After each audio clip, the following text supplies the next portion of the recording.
एक बहुत बड़ी अनहोनी हो गई है साउथ एशिया में कि इंडिया ने बर्तानिया को क्रॉस कर दिया है और इंडिया इस वक्त पांचवी बड़ी इकोनॉमी बन गई दुनिया की। तारड़ साहब, हमने और इंडिया ने इकट्ठे आजादी हासिल की थी। ये क्या हुआ कि इंडिया आज बर्तानिया को क्रॉस कर गया जिससे आजादी ली थी, और हमारे सारे फेडरल मिनिस्टर एयरपोर्ट्स पे खड़े हुए हैं और वो एड रिसीव कर रहे हैं। पाकिस्तान का हर एक आम आदमी भी बहुत ही एंटी इंडिया और दुश्मनी रखता है, एंटी हिंदू रखता है बेसिकली। तो हम क्यों करें ट्रेड? हमें बिल्कुल ट्रेड नहीं करनी चाहिए, कोई मतलब ही नहीं है। किस बात के लिए ट्रेड करनी है? खुद ही को गाली खाने के लिए। उसको पहले, वो भूखा मर रहा है, उसको मरने दिया जाए, उसको खाना खिला के उसको तगड़ा कर दिया जाए, जिससे कि फिर वो आके हमारे यहाँ पे हमला करे। इस वक्त मोदी साहब ने ये जरूर किया है कि वहां लीडरशिप में आके उनको चार्ज कर दिया है। They are on steroids and high volt battery है उस पे, और नेशनलिज्म, ये सारी चीजें उनको प्रोवाइड कर रहे हैं और उसमें वो दे आर स्पीडों पे है। आप जीडीपी ग्रोथ देखिए पिछले क्वार्टर की, पहले क्वार्टर की, तो दुनिया भर में 1, 2 या माइनस, और इंडिया की 13.5%। चाइना हमारे बाद आजाद हुए, आप देखें तो बांग्लादेश को देखें, वो तो 73 में 70s में हमसे हटा है, वो आगे जा रहा है। मुझे तो अब लग रहा है अफगानिस्तान भी आपसे आगे चला जाएगा, क्योंकि जिस तरीके से उनके हालात हैं, करेंसी आपकी उनसे बेहतर है। सर, आप सीईओस की बात कर रहे हैं तो आज ही मैंने ट्वीट भी किया था कि जो एक नए सीईओ आए हैं, लक्ष्मण उनका नाम है, और स्टारबक्स को उन्होंने पुणे यूनिवर्सिटी के इंजीनियरिंग ग्रेजुएट हैं।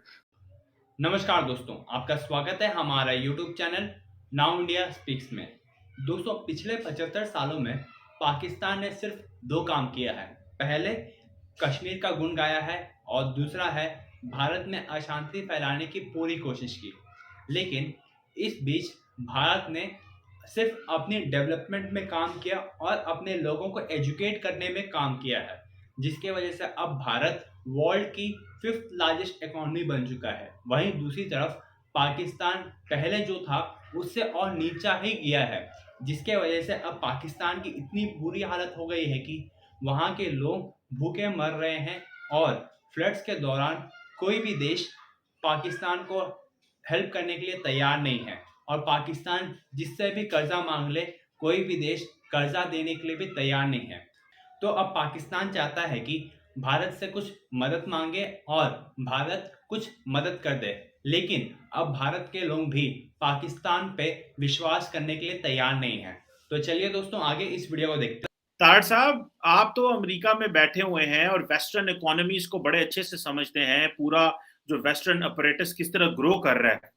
एक बहुत बड़ी अनहोनी हो गई है साउथ एशिया में कि इंडिया ने बर्तानिया को क्रॉस कर दिया है और इंडिया इस वक्त पांचवी बड़ी इकोनॉमी बन गई दुनिया की। तारड़ साहब, हमने और इंडिया ने इकट्ठे आजादी हासिल की थी। ये क्या हुआ कि इंडिया आज बर्तानिया को क्रॉस कर गया जिससे आजादी ली थी, और हमारे सारे फेडरल मिनिस्टर एयरपोर्ट्स पे खड़े हुए हैं और वो एड रिसीव कर रहे हैं। तो ये फर्क कैसे हुआ और हम क्यों इतने पीछे रह गए कि आज बर्तानिया जो है वो इंडिया से पीछे रह गया? सीमा साहब, इस पे मैं ब्लेम करूंगा लीडरशिप पर। देखिए, कौमों के लीडर हमेशा अगर उनको सही डायरेक्शंस में लीड करें तो उसके रिजल्ट इस तरह के आते हैं जिस तरह की आप बात कर रही है। बल्कि इसको भी मैं कहूंगा कि मैंने रिसेंटली मोदी साहब ने अपने लोगों से जब स्पीच दे रहे थे, मैंने उसके बारे में एक आर्टिकल पढ़ा कि उन्होंने कहा कि 2047 तक हम भारत को एक डेवलप्ड कंट्री बनाने के लिए मेरी मदद करें। देखिए, 2 चीजें होती हैं। जब ये जुनून होता है कौमों के अंदर, कौमियत जब आ जाती है, जाग जाती है, तो फिर वो हर हर्डल को क्रॉस कर जाते हैं। इंग्लैंड में इस वक्त जो है वहां भी पॉलिटिकल इंस्टेबिलिटी है, बोरिस येल्सन का जो क्राइसिस है वो है, और दूसरा महंगाई, इन्फ्लेशन और कोविड के साइड इफेक्ट्स, और ये सारी चीजें जब आप इकट्ठी करते हैं तो उसमें स्लो डाउन आ जाता है। और दूसरा ये होता है कि इस वक्त मैं हमेशा ये कहता हूं कि मोदी साहब की मूवमेंट एक नेशनलिस्ट मूवमेंट थी, और उन्होंने भारत के बसने वालों को स्टेरॉइड्स पे कर दिया, और उसी की वजह से आप देख रहे हैं कि वो अपनी हर हर्डल को क्रॉस कर रहे हैं और उसकी विल रखते हैं, ख्वाहिश रखते हैं कि दुनिया के चैलेंजेस क्रॉस करें। वहां उनकी जो पिछले दिनों सदर का इलेक्शन हुआ, जिस खातून को उसमें प्रेफर किया गया उसको देखें आप, और उसके बाद उनका स्पेस के अंदर जाना, भारत का इस वक्त और दूसरी चीजें जब देखते हैं तो उसमें नजर आता है मोटिवेशन, दे आर चार्ज्ड। इस वक्त मोदी साहब ने ये जरूर किया है कि वहां लीडरशिप में आके उनको चार्ज कर दिया है। They are on steroids and high volt battery है उस पे, और नेशनलिज्म, ये सारी चीजें उनको प्रोवाइड कर रहे हैं और उसमें वो दे आर स्पीडों पे है। अफसोस के साथ आप खैर कह रहे हैं हमारा डीएनए तो सेम है। आप उनकी बात करते हैं, वो तो 1947 से हमारे हमसे अलग हुए।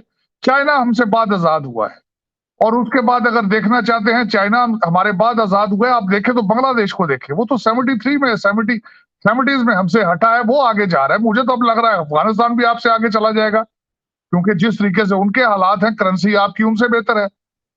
लेकिन ये कि हमारा जो ट्रेंड है वो ये है कि अभी जिस तरह आईएमएफ की किस्त पिछले दिनों आई है और जिस तरीके से सैलाब को एक अपॉर्चुनिटी समझा जा रहा है, हमारा माइंडसेट जो है वो लेकर भागना हमारा माइंडसेट है। हमने भी तरक्की बहुत की है, लेकिन पाकिस्तान के अंदर नहीं की, दुबई में की है। हमने तरक्की बहुत की है और लंदन में की है। हमने तरक्की बहुत की है टोरंटो अमेरिका में की है, टोरंटो में की है।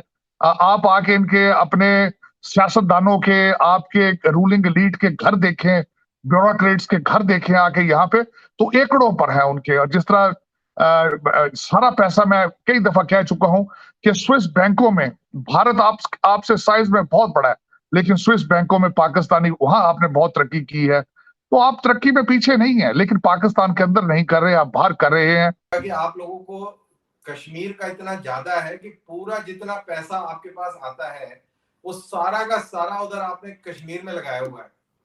और इस मामले में कश्मीरियों के पास बहुत पैसा हो गया, क्योंकि आप लोगों से भी मिलता है, हमारे से भी मिलता है, और उनकी बल्ले बल्ले हुई है। कश्मीर में जाके देखें तो वहां पे बहुत खुशहाली है। वहां इंडिया से, बाकी इंडिया के बाकी स्टेट से ज्यादा खुशहाली आपको कश्मीर में मिलेगी। कश्मीर के लोग बड़े खुशहाल हैं और वो बड़े खुश हैं, कहते हैं यार ये इंडस्ट्री बहुत बढ़िया चली हुई है, कहते हैं उधर से भी आ जाते हैं, इधर से भी आ जाते हैं।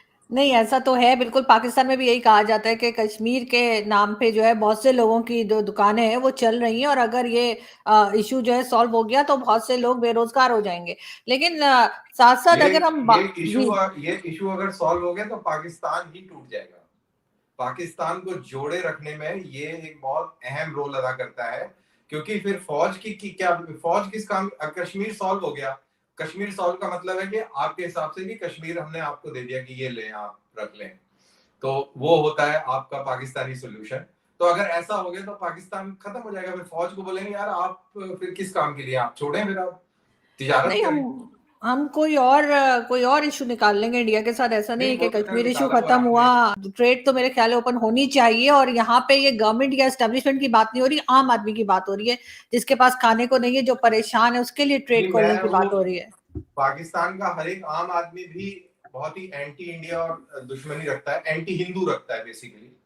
तो हम क्यों करें ट्रेड? हमें बिल्कुल ट्रेड नहीं करनी चाहिए, कोई मतलब ही नहीं है। किस बात के लिए ट्रेड करनी है?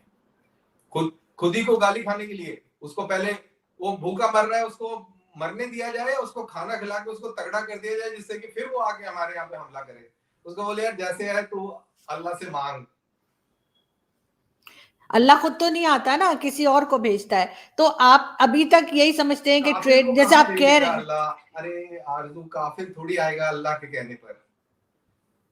नहीं, खैर ऐसा नहीं है, लेकिन फिर भी अगर आपके ख्याल से आपके कहना, क्योंकि काफिर खुश है यहाँ पे, काफिर को कोई टेंशन नहीं है, काफिर नहीं, मजे कर रहा है, क्योंकि अल्लाह जो है काफिर के ऊपर मेहरबान है।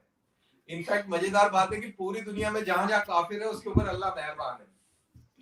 सही बात है। और हिंदुस्तान में 75 ईयर्स से, जब से पार्टीशन हुई है, वैसे तो पुराना एक मुल्क है, सिविलाइजेशन है, सिर्फ वहां पे कोई मार्शल लॉ नहीं लगा।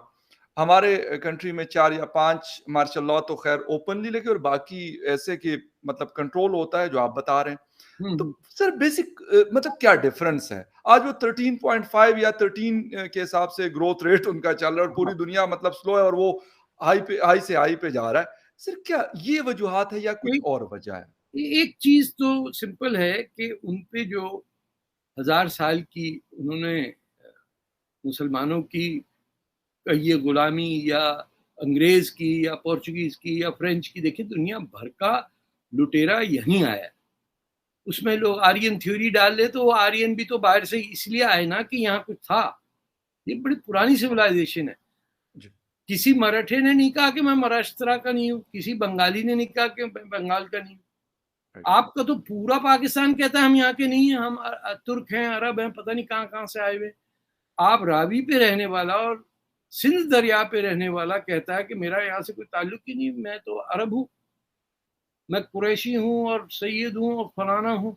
और वो जो कुछ पंजाबी बाजवा वगैरह इस टाइप के नाम होते हैं या सेठी, ये वो, उनको भी लोग ढूंढ के निकालते, अच्छा ये तो कन्वर्ट है ना, पंजाबी जो हिंदू से मुसलमान होते, घटिया है। मतलब ये वो लोग जिनकी लिटरेसी रेट नेगेटिव में जा रही है, वो मजाक उड़ा रहे हैं उन लोगों का जो मार्स पे भेज रहे हैं अपने रॉकेट। और उनकी साइंटिस्ट को देखिए तो वो बिंदी लगाई हुई, साड़ियां पहनी हुई, लॉन्च कर दिया रॉकेट।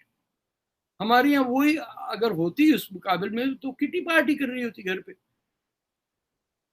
तो we have lost our ability to exist as a society which is in this। हमारे यहाँ की हर माँ रोते हुए जाती शादी के दिन, हाँ, उसको भिजवाया जाता है,